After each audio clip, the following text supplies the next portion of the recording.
so excited about this election. I know you guys are too. It's just so exciting. Joe Biden will be our next president. And guess what? Biden has 2 German Shepherds that he is bringing with him to the White House. So in January, 2 dogs are moving into the White House at 1600 Pennsylvania Avenue, and 2 dogs, Melania and Trump, are moving out. By the way, the German Shepherds are named Champ and Major. And I hope Champ and Major pee all over Melania's roses. You heard me. my daughter, you know, she's 13. She was thrilled about the election. She had 3 things to say. She said, "Now I can stop hearing you complain all the time, Mom." Number 2, she said, "Now you won't make me watch the dumb news, Mom." And number 3, "Maybe now you'll stop screaming every time you hear his name, Mom." Yeah, but maybe I won't. And I don't think he's necessarily going away anytime soon. But see, my daughter, you know, she's 13. She's 13. Now she wants an Instagram account. And, you know, I'm not worried about her seeing inappropriate things. I'm worried that she won't like my posts. That's the concern.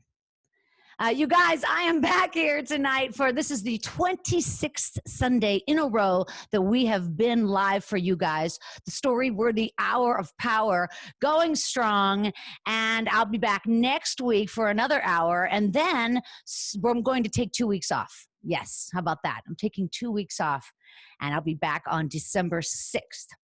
Also, tonight we are playing Story Smash, the storytelling game show, and Cathy Ladman is here to judge with us, and also Joel Stein is coming on the show to judge Story Smash as well, and Blanca Patch. And starting in December, guess what? Story Smash is moving to Friday nights. It'll be on Friday nights starting December 4th at 7 p.m. Pacific time, so I hope you guys will join me on Fridays and Sundays and Tuesdays. Listen to the podcast. I'm not going to leave you alone. That's the thing. I'm like Trump. I'll never leave. Anyway, in COVID news, you guys, we did surpass over 100,000 new cases per day for the 3rd day in a row. And we're about to hit the 10 million mark in our country. Yet Trump says that we're rounding the corner. But then he also tweeted yesterday that he won the election by a lot. So his point of view is slightly skewed, as you know. Did you guys see Rudy Giuliani? Yeah, Giuliani, everyone's favorite ghoul. He held a press conference yesterday disputing the election results. It was from the Four Seasons in New York. But not the hotel, the Four Seasons landscaping company. I'm not kidding you. Rudy got confused on his way to the other Four Seasons for a follow-up interview with Sacha Baron Cohen. That's what I think happened.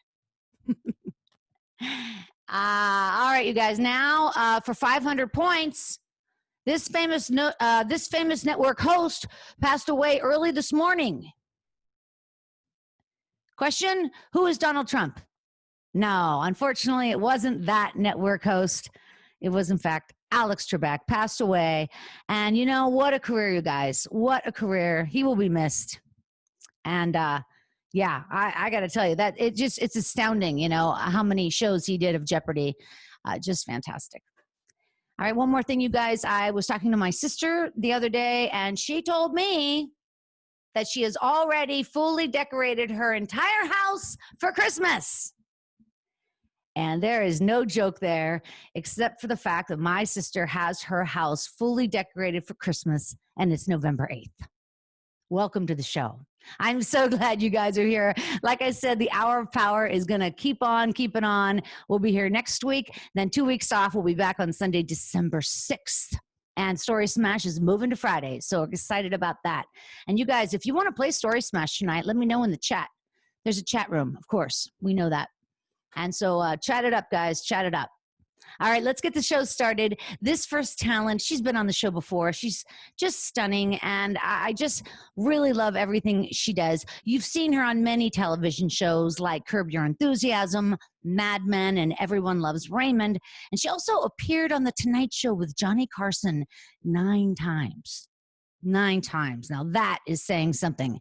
She's also had several solo shows as well, and she continues to write and perform wherever you guys are. Please put your hands together for the very talented Cathy Ladman. Hey, Kath. How's that for an entrance? Hope everybody's doing well tonight. My story starts way back, when I was about 8 years old. I used to listen to my parents' comedy albums, and they had 3 albums that I remember. They had Arnold Stang. I don't know if anybody remembers Arnold Stang. He was this odd-looking guy, and I don't even remember what the album was, but they had that, and they had Vaughn Meader's First Family, where the whole premise of this comedy troupe was making fun of the Kennedys. So his career ended at an untimely moment. And then there was another one that I really was enamored with, and that was Nichols and May Examine Doctors. It was Mike Nichols and Elaine May.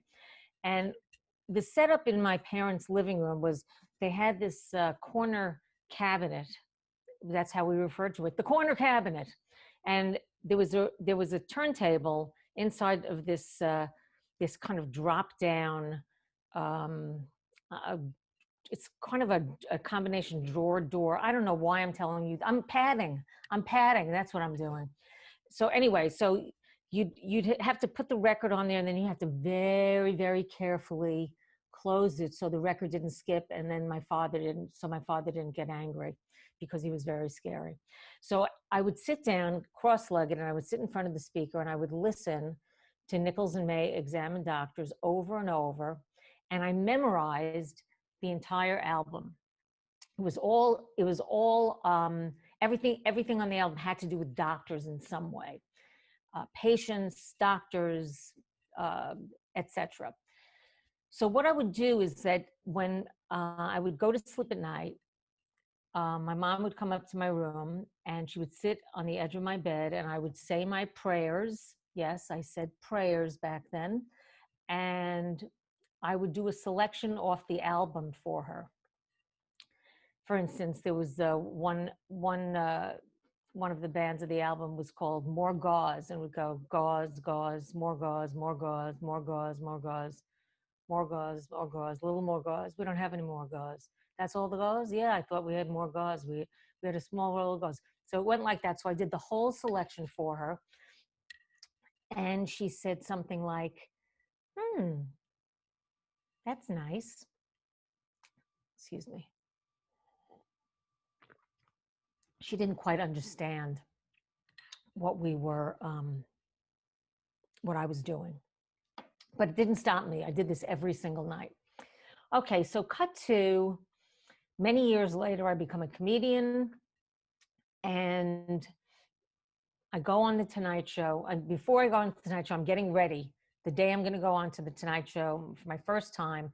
And I usually, when I would get ready to do a show, I would listen to music. And that day I said, you know what? I'm going to put on Nichols and May Examine Doctors, because this was my inspiration. And here I am going on the Tonight Show. So went on the Tonight Show. Great fun, amazing. Years go by, and I get an audition for a Mike Nichols movie. Oh my God, this is so thrilling. I'm going to work with Mike. I'm possibly going to work with Mike Nichols. I mean, I didn't go so far as to say I'm going to work with Mike Nichols, because it's always a crapshoot in this business. So I go and I audition for the casting director, and we get a call back. I auditioned with a friend of mine. We get a call back, and Mike Nichols is going to be at the callback. I was so thrilled. Oh, I missed the part where I met him at the Comedy Awards, and he autographed my album, Nichols and May Examine Doctors, for me. So I brought the album with me to the audition just to show him that we had met before. And I didn't care if I was going to make a fool of myself, because when else was I going to be in a position like this? I mean, I had to go completely full on with this. So I bring the album, I show him, he goes, oh yeah, that's my signature. So we auditioned for him, it went well, and we didn't hear anything. So I figured, all right, I didn't get the part. A month later, I get a call from my agent, and I got the part. Both of us, my friend and I, we got the part. We're going to be in a Mike Nichols film. This is so thrilling. This is so thrilling. So we get to the set. It's someplace north of Los Angeles. And Mike Nichols had hurt himself on a previous job. He had hurt his foot.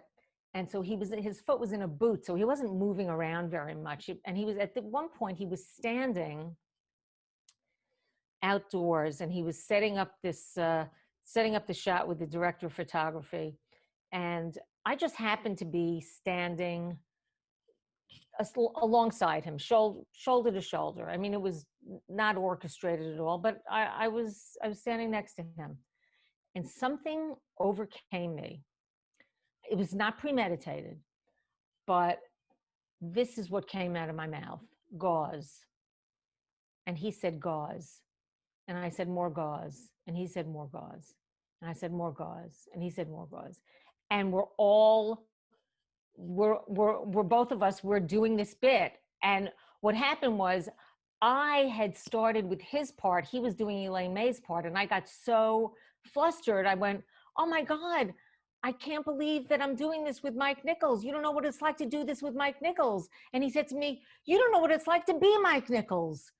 And it just so happened that my husband and my stepdaughter were visiting me on the set, and I ran over to them, and the hairs on the back of my neck, and I have a lot of them, stood up.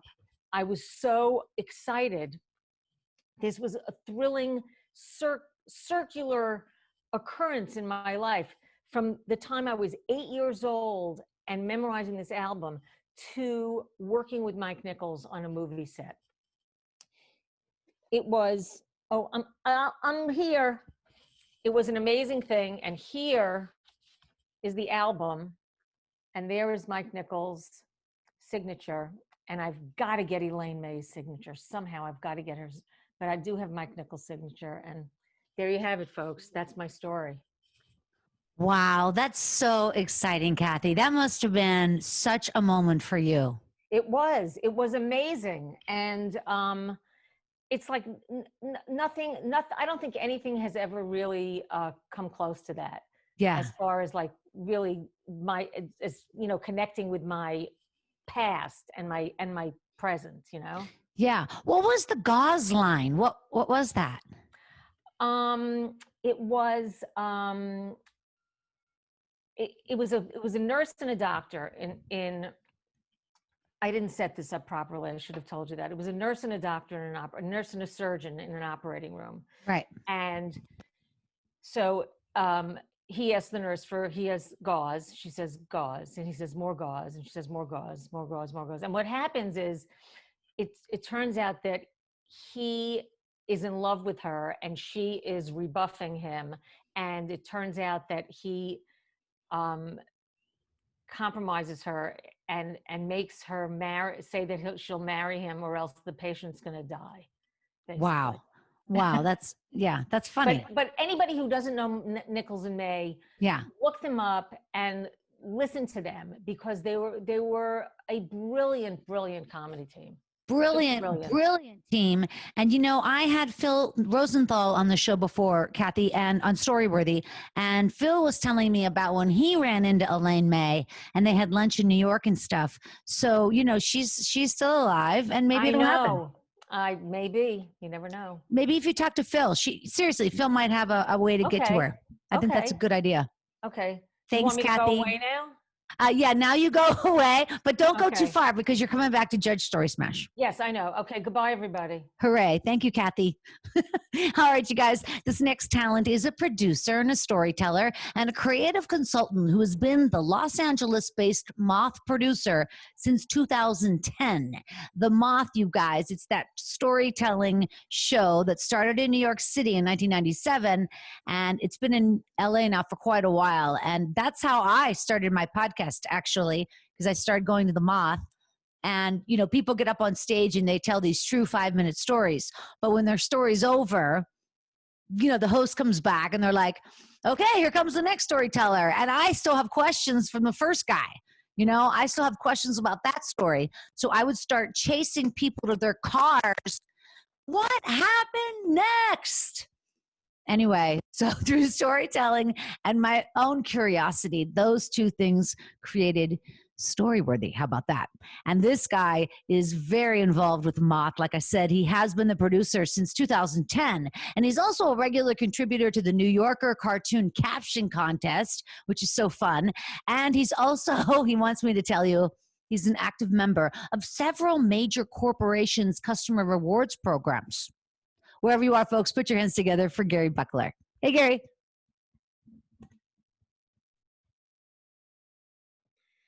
Thank you so much. I guess I'm going to jump right into it. Nice to not see everybody. I grew up in the early 80s, and that was a time of knowledge is power, which meant things like Schoolhouse Rock and missing kids on milk cartons and G.I. Joe. But most importantly for many kids, it was the dawn of the home video game revolution, and that meant Atari. Atari was the gold standard in home entertainment, and my little brain was being blown away by the blinking squared lights of arcade giants like Centipede, Joust, and Pole Position, now available from my very own living room. It was the most exciting thing ever, and I did not have one. I didn't even have a close friend with one. And as more and more kids at school talked about how awesome this was, my burning desire for it grew and grew, but sadly it was the white whale. I knew we didn't have the money for it, and there wasn't any way I was ever going to get one. Listening to kids who did have one, I knew this was me missing out on something special. And it wasn't the only reason for my social awkwardness, but it was just another thing that I could not connect to with the other kids when they were talking about Atari. And in 1982, the things that got my little 6-year-old heart excited were baseball, He-Man, the Muppets, and going to eat at McDonald's. There was nothing more exciting to me than going to eat at McDonald's. Clearly, the clown and his brightly colored cast of character friends were amazing, but just walking into McDonald's felt like you were going to the circus. The whole place was striped yellow and red, and there was fun music playing, and the chairs swiveled. But they didn't swivel a lot. They just swiveled like a quarter of the way. You'd swivel to the left and bang, it hit the table, and you'd swivel to the right and bang, it would hit the table. This amazing activity a kid could do for hours on end, or the 45 seconds it would take before an adult would yell at them to stop. So imagine my excitement when Atari and McDonald's teamed up. Starting on August 15th, 1982, McDonald's was set to give away 12,000 Atari-based prizes worth over $4 million. That included game consoles, home computers, and McDonald's food. I did the math. Today, that would be worth over $694 million. And to participate, all you had to do was visit a McDonald's, get an Atari-themed game piece based on one of 3 Atari video games. There was Asteroid, Centipede, or Missile Command. And you just scratch off the areas looking for a match while avoiding the word zap. If you find a match, you win whatever you matched. And if you find a zap, you lose. The game card was nullified. It was that simple. Shortly after the promotion started, my Eastern European immigrant grandparents took me out to McDonald's for what they think is going to be an innocent weekend lunch. I, as you can assume, based on what I've already told you, had been very excited. We're talking Happy Meals, French fries, milkshakes, and I didn't know there could even have been a toy in it for me, because often at McDonald's in your Happy Meal, you would get a toy, and best of all, the chairs swiveled. After I ordered, I sat down in my swiveling chair at a table with my grandma as we waited for my grandpa, who I called Pop, to bring us our food. My grandma was a very sweet woman who had 5 kids, and her love for them and her grandchildren knew no limits. Being with her family meant everything to her. Pop, he was one of those guys who worked hard his whole life and was taking it easy with retirement. When I was in half-day kindergarten, he would pick me up from school and spend the rest of the day with me. We'd go to the mall, or he'd take me to his house. He taught me to throw a ball. My point is that he had been very generous with his time, and I felt close to both him and my grandma. When my pop came back to the table, he sat down with the food, and on the tray was one of these Atari game piece cards. Now, I had seen the commercials, but coming to McDonald's this day, I didn't really think about it. And sitting on that tray, that card had a glow to it, and I got really excited. I asked my grandma if I could scratch it off, because for any kid, scratch-offs are irresistible, regardless of what you're unveiling. Under that thin layer of silver, whatever it is, could be pictures of your parents conceiving you, but you would not be able to resist scratching it off.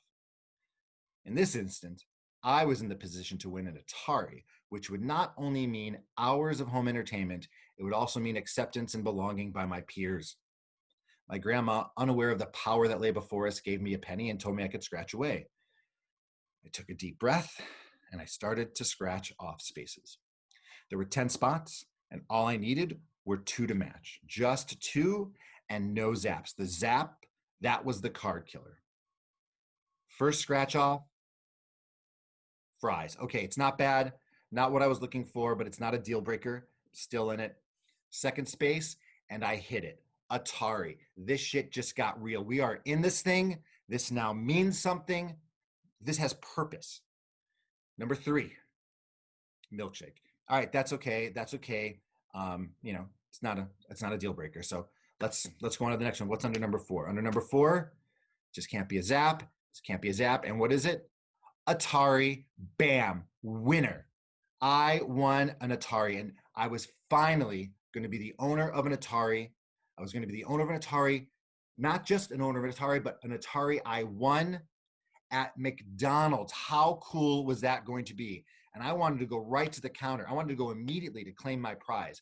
I don't know. I probably thought they had them sitting there under the register. As I started to get up, my grandma stopped me and tells me to stop and eat my food first. That will get my prize on the way out. It was frustrating, but okay. It wasn't that big of a deal. I put the game card back on the table and sat there happily swiveling in my chair and eating what had to be the tastiest and happiest of happy meals in the history of McDonald's. When I finished eating, I asked if I could go get my prize. I was told I could, so I grabbed the ticket as fast as I could, and I made my way up to the counter. Only when I looked at the game card on my way up there, I noticed it had changed, and I stopped in my tracks. So remember when I said that you had to reveal a match without revealing a zap to win? Well, tears begin to fill my eyes as I see the card has been completely scratched off. Not only were my matching Ataris uncovered, all the zaps were too. The card was essentially worthless. I run back to my grandparents, freaked out, and I ask what happened. Pop tells me he was curious what was under the other scratch-off areas, so he just scratched them off. And I'm beside myself. I told him how by uncovering the zaps, my Atari winning card was now a losing card. And my pure-hearted grandma, who did not understand the cold-hearted inner workings of corporate America, assured me that it shouldn't matter and that I should just go tell them what happened. So I head back to the counter to plead my case on the biggest fool's errand of my 6-year-old life.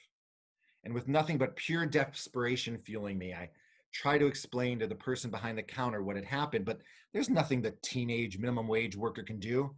I am out of luck. The zap cancels the card and my dreams of having won an Atari from McDonald's. Totally defeated, I go back to the table where at least my chair swiveled.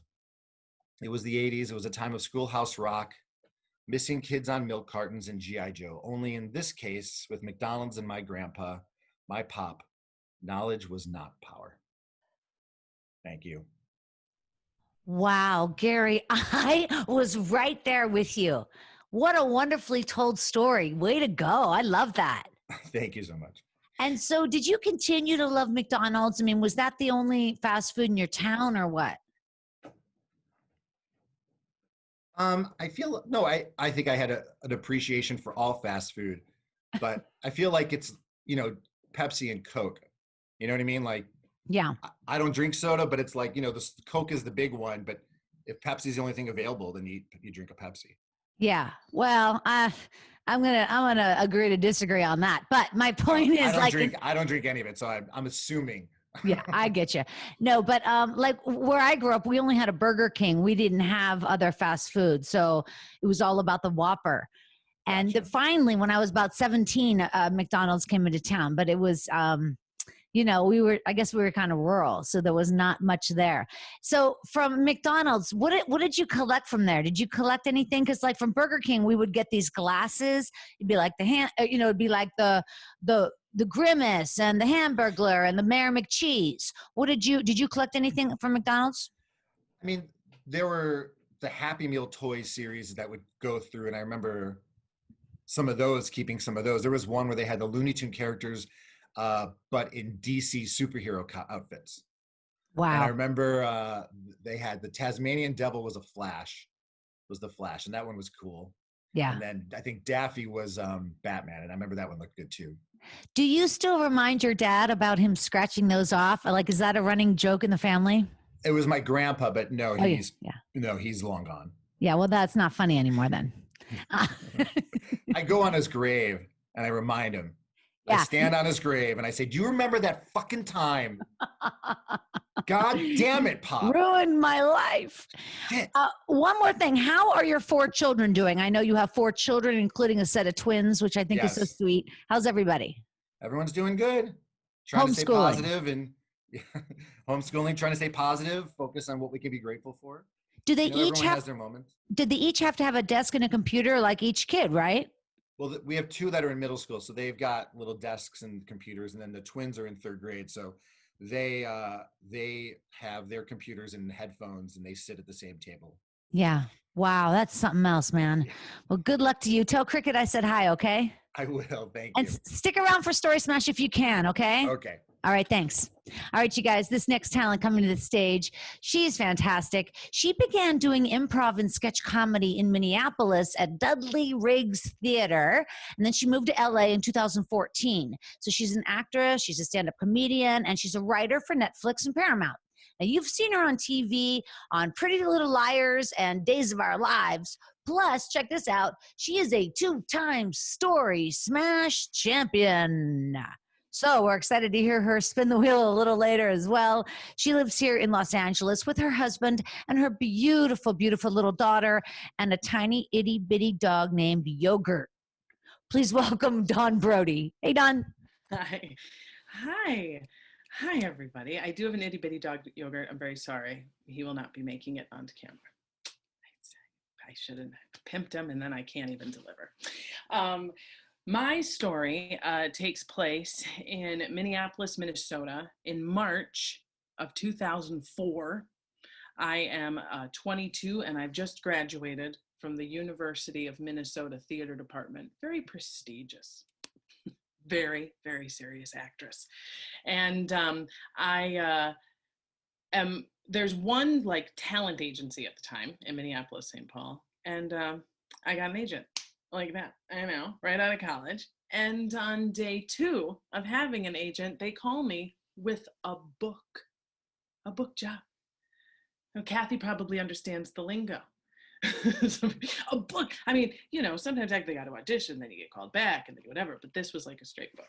Oh my God, I'm amazing. I completely made it. They said, "Are you available? It's tomorrow." I said, "Of course." Am I? Yes. And they said, "All right, look for the email with details." So the email comes and it says, "Client will provide costume." Fantastic. You will wear that costume and then wave at passing traffic. It was the Statue of Liberty waving on behalf of Liberty Tax Service. Oh my God. What an opportunity. You know, I mean, the world is a stage, and I was about to prove it on this street corner and in the car of every passing person. I would be Lady Liberty. And I would wave not only on behalf of these good actor employing people of Liberty Tax Service, but on behalf of a grateful nation, right? And I do it probably with like a little French accent because I had a history minor and I had somehow effortlessly managed to weave my knowledge of history into a nuanced element of every character that I was fortunate enough to play. Also, and this is true, it paid $28 an hour. I know. So I was like, give me that torch, get on my way. The morning of the gig, I awake early, of course, to discover lots of snow and below zero temperatures. For those of you who haven't been to Minneapolis, Minnesota in March, it's still winter. Oh yeah, you're tits deep in winter there until like June. But these are my people. I grew up in Wisconsin. I just finished 4 years at the University of Minnesota. The fact is, it's going to be really snowy and painfully cold when you have to do something important. That inevitable. So I get resolved. I clench. I get in the car, and I make it 2 hours. I arrive on time to the parking lot that would be my globe. Got a fishtail into the parking spot, and I look at my dashboard, and it says that it's 5 below zero. Oh yeah. And so I wrap my smile in a big fat scarf, and I head in. And it's one of those like little strip mall tax service. So the door is like heavy glass, and it kind of with like the salt tablets on the concrete, and there's like a ding. And I go in, and this one guy, there's 5 desks. One guy, his name is Don. He's middle-aged, very fat, bloated fella, stands up, and he goes, "Hi, welcome." And I said, "Hi, I'm Don, your Lady Liberty."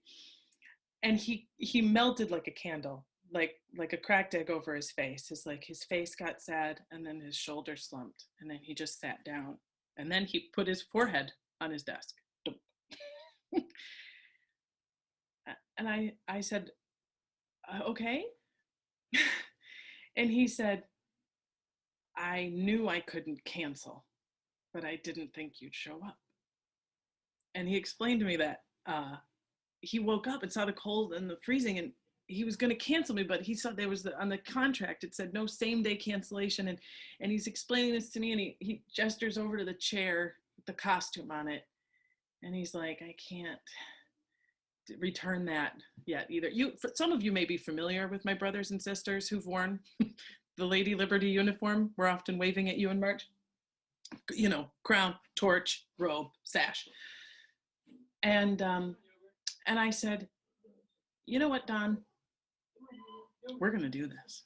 I'm going to put that on. We're going to do this." And he put his hands in front of his face, and then he put them up for mine. And he said, "No, it's cruel. It's cruel. People are going to see you out there, and they're going to think, what kind of sadist would make this woman?" And I'm like, "Oh, I get it. All right." And then he kind of brightened up a little bit, and he went, "I did have one idea." I was like, "What is it, Don? Let's do this." And he said, "Put that on and get in my van." And I said, "What?" And he said, "I bought a bunch of donuts, and I thought we could drive around, we'll drive around the neighborhood and we'll say, 'Here are some donuts.'" And I thought, road gig, crowd work, improv, interesting. So I'm riding shotgun in Don's minivan, and he reverses out of the parking spot, hand to God, and he drives 10 yards and parks in front of a car wash. And he goes, "First stop," and he hands me a box of donuts. And I'm okay. I said, "What do you want me to talk about, like a deal or like your hours or whatever?" And similar, I don't know if this was his deal. He just collapses, head on the steering wheel. And he goes, "Oh God, I made these flyers. Me and my son, we made these flyers, and it was so cold and it was snowing, and I didn't." And I was like, "Don't, Don, you know what, man? You're giving people donuts. They're going to remember you. They can see you." So they're going to remember you. I wouldn't worry about it. Maybe just a business card or something will be enough. And he goes, "I left my business cards at the office." But then he quickly, "I'll go get him," he said. I said, "That's a good idea." So he goes to get his business cards, and I'm now head of goblet, an actor prepares. And I kind of like, how do I want to play this? Like, "Hey, hey, these Don over at Liberty Tech Service got you these donuts. So, call them up if you want, maybe something like that." Or like, "Start spreading the news. Right? Your taxes are due." Call me. I was right. And Don comes back, and he's freezing cold, and he throws his business cards at me, but I'm feeling it. I'm in the van, the zone. So I take the card, put it in the box of donuts, and I walk into the car wash. For those of you who may not have lived in below zero places, you don't get your car washed when it's below 0, because, and this is true, your doors will freeze shut. Locks will freeze shut, and your windshield wipers will freeze, the thing you can't be done. And so if it's open and you work at a car wash, this is your opportunity to play cards and smoke all of your marijuana with your friends at work, finally, right? And that is what was happening when the Statue of Liberty walked in carrying donuts. They were very pleased to see me. They loved what I did. And I also, not for nothing, as you can tell from my story so far, I'm optimistic professional. I am also a pothead. Oh, howdy, long time. I love pot. I don't think I've ever said no to drugs. And so, and they were nice. And so they gave me a little weed, and I smoked a joint with them, and we laughed over a donut. And I said, okay, well, I hope you call my buddy Don. And then they gave me a card, good, for 5 free car washes. And I walked out and I got into Don's van, and he said, how'd it go? And I said, it was great. And they gave you this card for free car washes. And guys, I mean, it was like a ray of sunshine. He brightened. He's an accountant. He knows what profit is. That's amazing. And he said, this is great. Let's keep going. And I'm stoned and already in. I was like, great. So we went, the Taco Bell was disappointing, but the salon, one of the girls was like, I'm from New York. We talked, she gives me a $10 mani-pedi combo card. Come on, which I thought maybe Don would give me, but he's like, Laura will love this.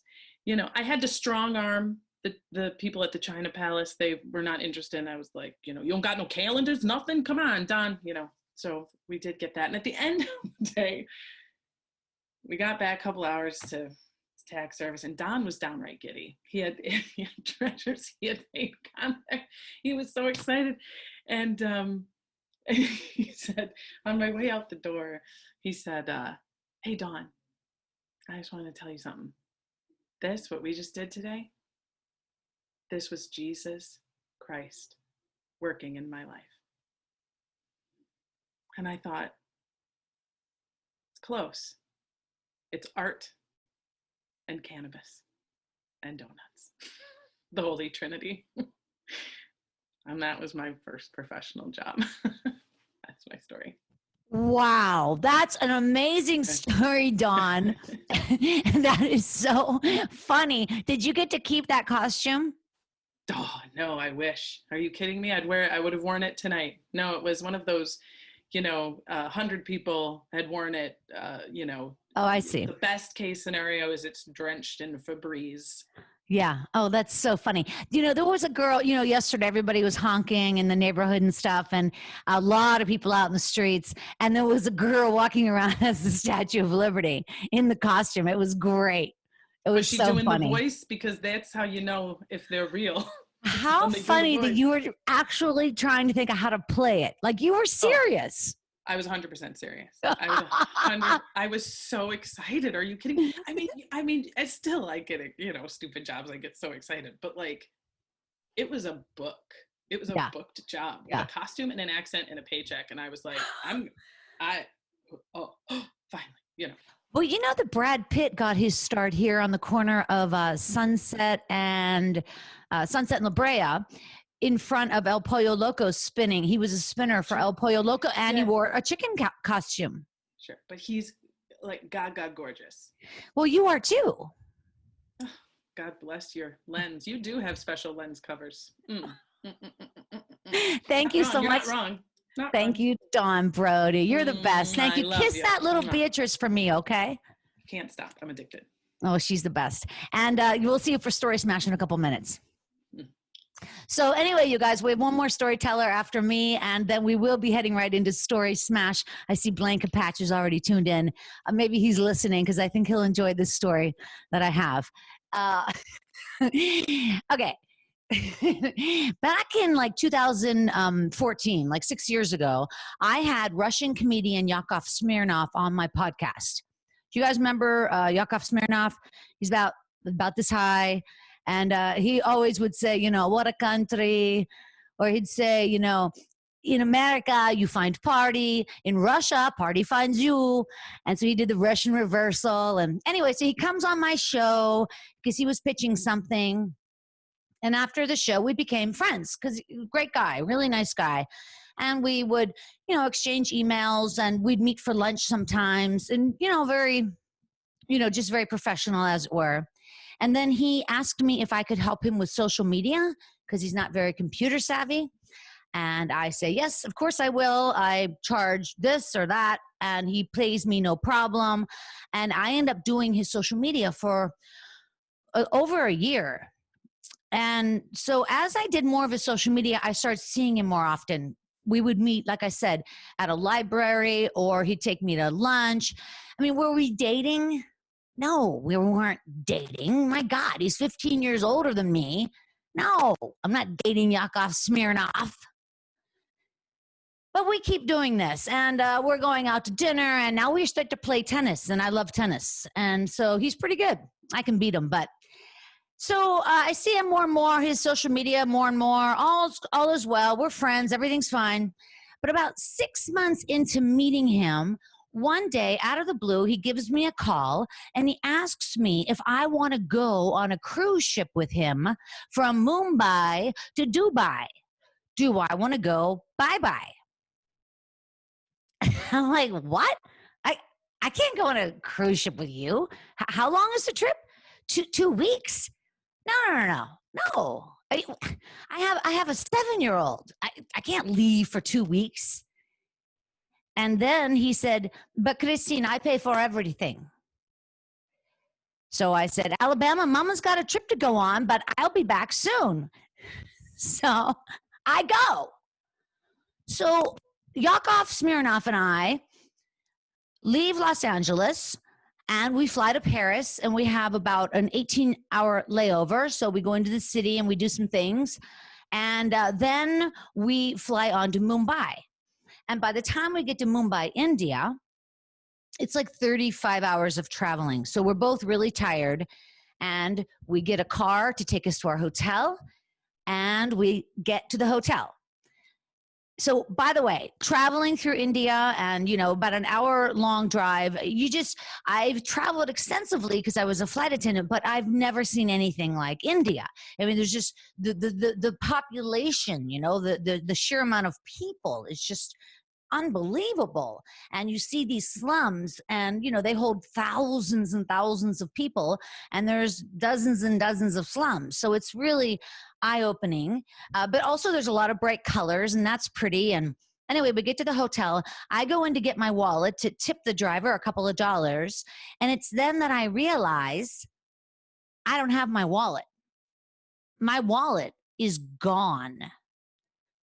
So I don't have any credit cards. I don't have any cash. I don't have my driver's license anymore. All I have is a passport. So I have to say to Yakov, I'm so embarrassed. I don't know what to say. I lost my wallet. I think it might have fallen out of my fanny pack in Paris. And he says, it's okay. I take care of everything. It's okay. So, I'm up, I have a decision, this is, what am I going to do? Should I call my sister back in Pittsburgh, Pennsylvania, and have her wire me money to the U.S. Embassy in Mumbai? Or do I trust Russian comedian Yakov Smirnoff? I mean, again, we're not even dating. Maybe we're dating. We go up to the room. As soon as we get up to the hotel room, I go to the bathroom, then I brush my teeth. In fact, I'm using the first class amenity kit. Yeah, it was all first class. So I'm using the first class toothbrush. I'm brushing, and then all of a sudden, the laminate comes off my front tooth. Right there. A laminate, you guys, it's like a fake fingernail that you put on top of your tooth. It's cosmetic, right? And underneath of it, you have a little black peg tooth because they had to take all the enamel off to adhere the laminate. So now I got to walk out of this bathroom in this hotel room, and I have to say to Yakov Smirnoff, I hold my hand over my mouth, and I have the tooth in the other hand, and I say, Yakov, I know I lost my wallet 10 minutes ago, but now I lost my tooth. And he says, it's okay. Let me see. It's okay. It's okay. We take care of it. We work it out. So Yakov Smirnoff and I leave the hotel and we wander the streets of Mumbai looking for Mentadent or Sticadent or something to get this laminate that I'm holding in my hand back in my mouth. And every single shop we go in and out of, they don't understand me. The language gap is huge, and they put down toothpaste and Indian Viagra, and nobody knows what I'm talking about. By the way, I had a scarf around my head, even though it was 110 degrees in Mumbai, because with my little pig pirate tooth, I didn't want to scare the lepers on the street. Then that night, we go out to dinner. I keep my hand over my mouth. And then, ladies and gentlemen, that night, yes, in fact, I was dating Yakov Smirnoff. In the morning, we woke up and he had an idea. Let's go to the concierge. The concierge will know what to do. And in fact, after we talked to the concierge, Yakov talked to the concierge, a taxi arrived and picked us up and took us about 15 minutes through the city to this dilapidated medical building about 12 stories high. And we just get out of the cab. And now I'm standing there in Mumbai, India, with Russian comedian Yakov Smirnoff, and I'm about to get some dental work. So we go up to the office, the dental office, and actually it was a quite modern office. And while they bonded my tooth back on, some lady gave Yakov a foot massage. So then the bill came, and it was 40,000 rupees. And as you know, I have no rupees. I have no money at all. But Yakov Smirnoff says, it's okay. I got this. And he pays to get my tooth bonded back on. All right. The next day, or maybe the next day, I don't remember, we board this luxury cruise ship for this trip from Mumbai. First stop is Oman, and then we're moving into Abu Dhabi and Dubai, and it's just fascinating. And we get on the ship, and now we're in the room. It's beautiful. It's a suite. Yakov lays down. He's taking a nap. I have to go to the bathroom. I have not properly gone to the bathroom in, several days. I go into the bathroom. I use the toilet, right? Beautiful white bathroom, brass fixtures, white fluffy towels everywhere, bathrobes, bathtub, and this is a cruise ship. Huge. I go to the bathroom and then I flush the toilet, but it doesn't flush. So I flush it again. It doesn't flush. So I flush it again and I flush it again. And then finally the water starts rising up to meet me. Oh yeah, that's right. I am seeing my mess coming up out of the toilet. So instinctively, I just start throwing white fluffy towel after white fluffy towel down to the toilet. I see myself in the mirror and I am like sweating and I look like a wild woman. And now the water is basically coming over the rim of the toilet.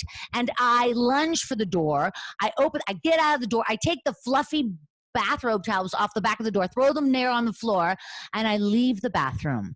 And there is Yakov Smirnoff having a nap in his suite, and I have to sit there and wait, or I don't know what to do. So even though I am in the middle of is it the Aegean Sea? I think it's the Aegean Sea. It's not the sea it's not the Pacific or the Atlantic. Now we're in the Middle East. And I see my phone on the table, and I make a lunge for it instinctively, and I type out my sister a text in Pittsburgh, Pennsylvania. I backed up the toilet on the ship. Yakov sleeping. What do I do? And you know what? She texted right back. It was amazing. She said, "You bonehead. Just wait till he wakes up and tell him." Tell him? Are you kidding me? I can't tell him that I have backed up a toilet in the luxury cruise ship. But that's exactly what I had to do.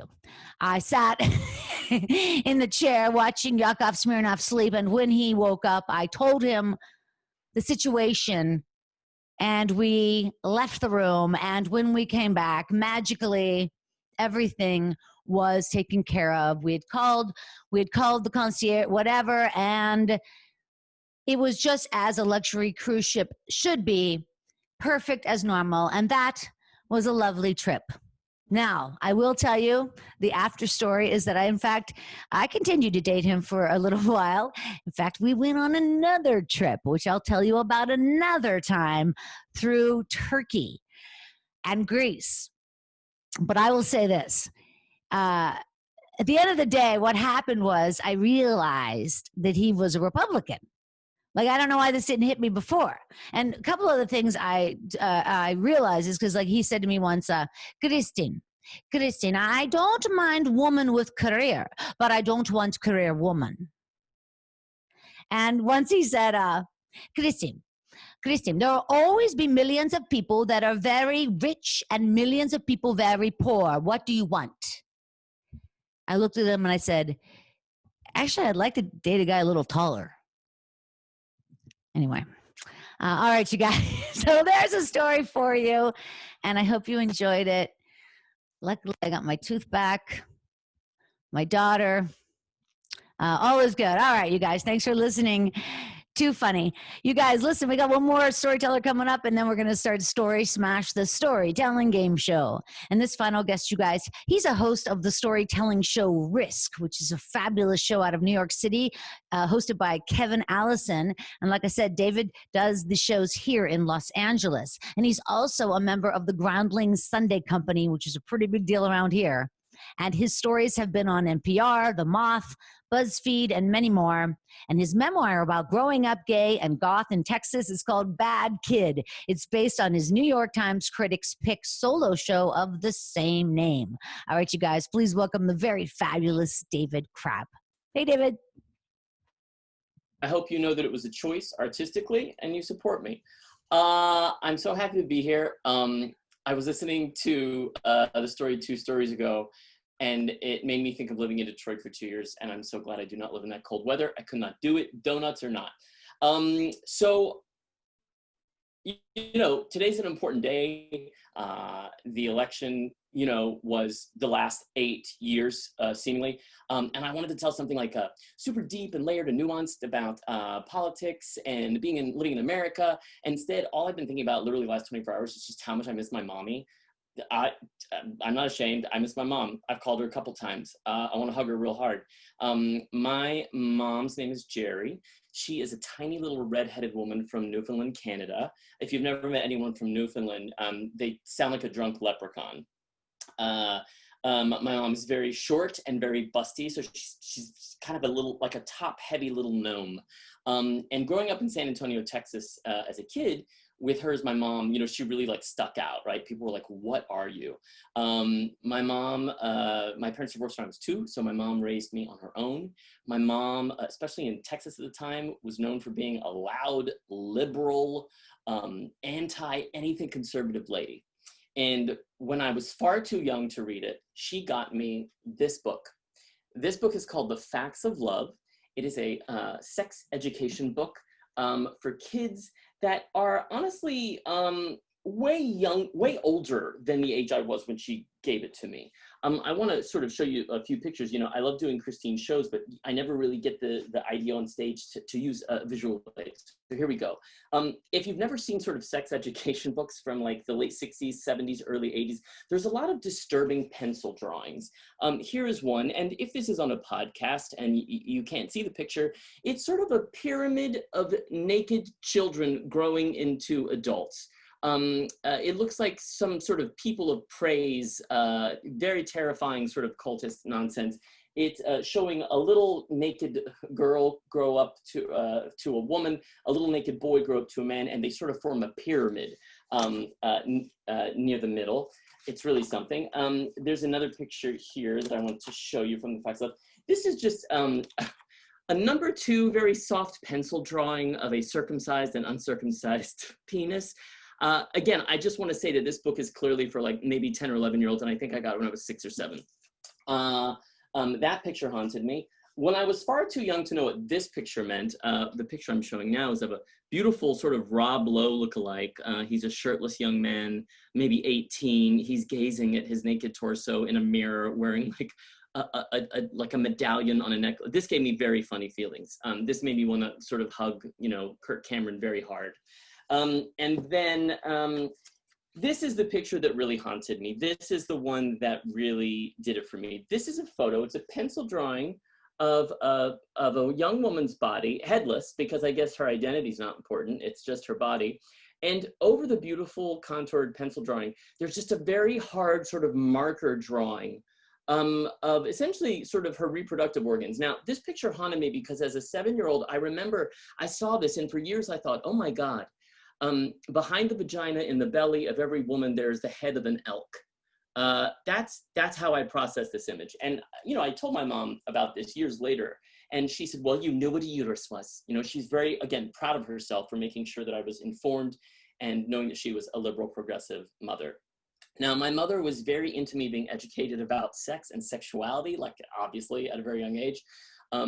There's that time when I was little where people start using sort of funny words, like where, like some parents would be like, your fanny, or to boys like your willy. And if my mother ever caught me saying anything like that, she'd be like, it's your penis. She was very direct about that. She wasn't going to have any nonsense.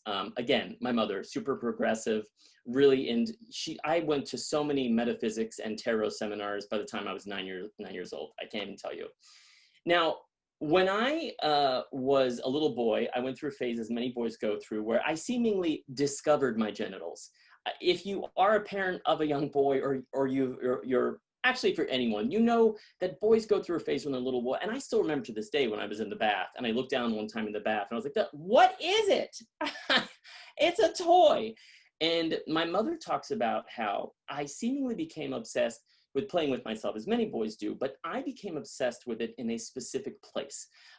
In San Antonio, Texas, there's a grocery store chain called H-E-B. It was and still is the biggest grocery store chain in all of the state, really. And my mom talks about it. She would take me to H-E-B, and it was seemingly like the moment we went through the sliding doors, I just became fascinated with everything beneath the waistband of my pants. She talked about how she would go, she would, leave me looking at the snacks and walk 10 feet away to the butcher. She'd be getting something, and she would hear me say, Mom, and she would turn, and I would be standing there like holding a pack of Oreos, like I want this, and the other hand would just be plunging up and down out of the front of my pants like an oil rig, completely my mind not connected to what I was doing. Like my mind was thinking about, Mom, I want these Oreos, but my hand was thinking of, I have a toy in my pants and I'm gonna play with it right here in H-E-B. So my mom, being so progressive around sexuality, being so aware of what it meant to shame a child about their sexuality, their gender, their body, she wanted to give this issue a very light touch, no pun intended. So my mom one time, because this went on for a while, just the playing with myself and the pocket hockey at H-E-B. And after a while, my mom took me home one day and she sat me down. And she said, honey, and I remember this. I remember it being very serious, her tone. She said, baby, I love you, and there's no reason that you should feel ashamed about this. But, honey, it's not nice to play with your penis when you're at H-E-B. And I really heard my mom. I remember being like, that makes sense, My mom wasn't like, don't do that, but she was like, use your indoor voice. You know what I mean? My mom was very big into indoor, outdoor voice. Like I could say I could say anything I wanted if it was at home in our little efficiency apartment, but I couldn't. And doing that with my new friend in my pants at home, fine, not at H-E-B. So my mom talked about it for a while. I was great. I didn't do anything. I didn't misbehave. And just so you will know, I'm very well trained. My mom likes to tell this story about how when I was very little, my mom has a lot of knickknacks. She has a lot of those Precious Moments dolls. You know those dolls? They're little like praying, giant-eyed ceramic dolls. And she has a lot of Royal Doulton, like tea sets and stuff. And my mom, as I started to walk and move around, I don't remember this, I was very little then, but her friends were like, Jerry, you're going to have to put away all your knickknacks. And my mom's like, no, I'm not going to put them up. He's going to listen to me. David's going to listen to me. And she loves telling the story about how one day I walked up to her, she had a table of knickknacks, she was sitting on the couch, and I went to touch the knickknacks like this. And my mom looked at me and was like, and I reached a little further. I did that thing, you know, that kids do when they're testing, they're pushing the limits. And she looked at me, and right when I touched one of her little precious moments dolls, she slapped the top of my hand, very lightly. You would have thought that I ran screaming to my room. My mom talked about how I screamed, I slammed the door, I locked it. I was like a moody teenager. And I was like 2 or 3 or something. Cut to a few days later, my mom's sitting on the couch, knickknacks. I'm there, I go to touch it. She looked, David, I go to touch it, honey. And right when I touched her knickknack with my hand, I slapped my own hand with my free hand and burst into tears. So when I say that I was a well-trained child, like paging Dr. Freud a little bit, right? Like weird. So anyway, I listened to my mom, that's the point. So we went back to HEB, nothing happened. I was a good boy. And after about a month of this, one day we're standing in line, we're checking out at HEB, I hadn't been playing with myself. And I looked as my mom was putting groceries up on the conveyor belt, and there was an older lady behind me. And I saw her just lightly, like readjust her waistband on her pants, just lightly down there. And before my mother could stop me, I reached up, I tagged on this poor old woman's sleeve. The old woman looked at me and said, well, you're a gorgeous little girl. And everyone said that because my mom had my hair styled like Patty Duke or Lady Miss Keir from Delight until I was like 8. And before my mom could stop me, I looked at this poor old woman and I said, lady, it is not nice to play with your penis at HEB. And I remember the woman's face kind of thaw. My mom took me home. We had to have a very intense talk about how men and ladies and men didn't have different things in their pants.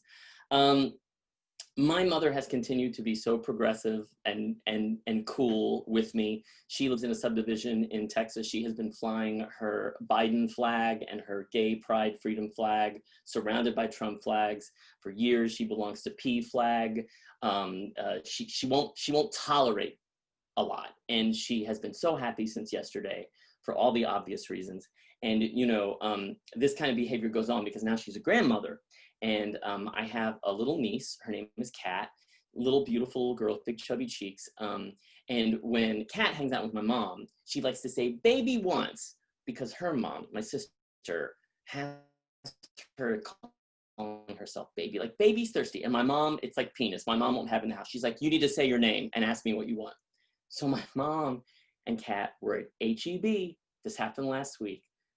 And my mom is super progressive, wears her mask, responsible. You have to save people's lives right now.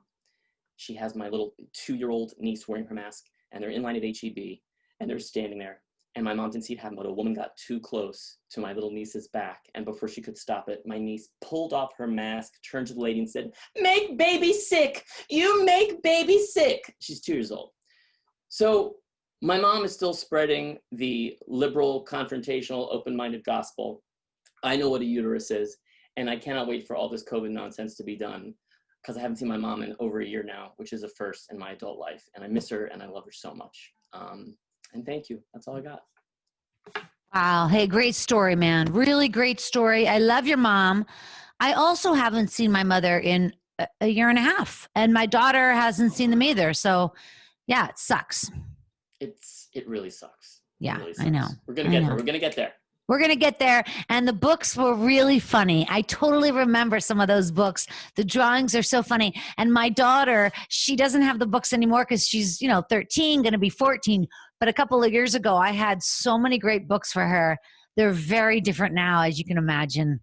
Yeah, they're better. They're all Pixar rendered. No, they're yeah. Listen, you guys, this was a lot of fun. Stick around. Story Smash is going to start in about 3 minutes. But meantime, I want to thank everybody on the show. Uncover your lens if you would, you guys.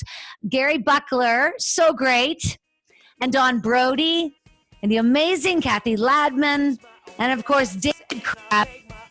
So much. You're all darn talented. Thank you. My name is Christine Blackburn. Good night.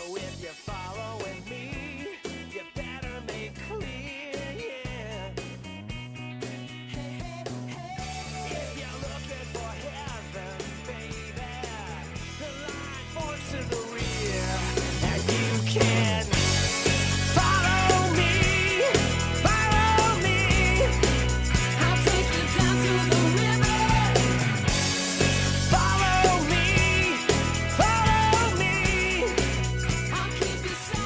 Thanks for joining us on the Storyworthy Podcast.